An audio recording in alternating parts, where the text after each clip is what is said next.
నా నిర్ణయం ఒకటే ఉంటుంది. కానీ ఒక మాట చెప్తాను వినండి. దేవుని గురించి ఇంకా తెలుసుకోండి. దేవునితో ఎక్కువ సహవాసం చేయండి. దానివల్ల నువ్వేం చేయాలన్నది దేవుడే చెప్తాడు. నన్నే కాదంది అంటే దాని అర్థం తను పెళ్ళే చేసుకోదా? ఇప్పుడెలా? తనని ఎలా ట్రాప్ చేయాలి? నేను వెంటనే గురుదేవాని కలిసొస్తాను. గురుదేవా, తను వద్దనుకుంది. నేను చాలా అందంగా ధనవంతుడిలా తన దగ్గరికి వెళ్ళాను. అయినా నన్ను వద్దనుకుంది. తనని చూస్తే ఇప్పట్లో పెళ్లి చేసుకునేలా లేదు. ఇప్పుడెలా? తన జీవితాన్ని ఎలా కిందకు లాగడం?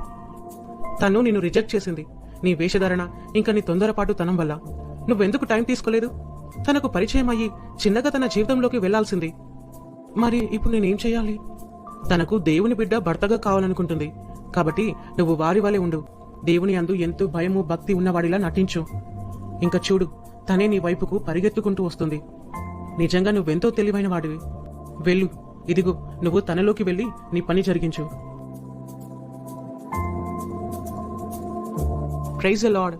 మీలో ఎవరైనా ఈరోజు కొత్తగా వచ్చినంటే దయచేసి చేతులెత్తండి. మేము మిమ్మల్ని ప్రేమతో ఆహ్వానిస్తాం. Praise the lord.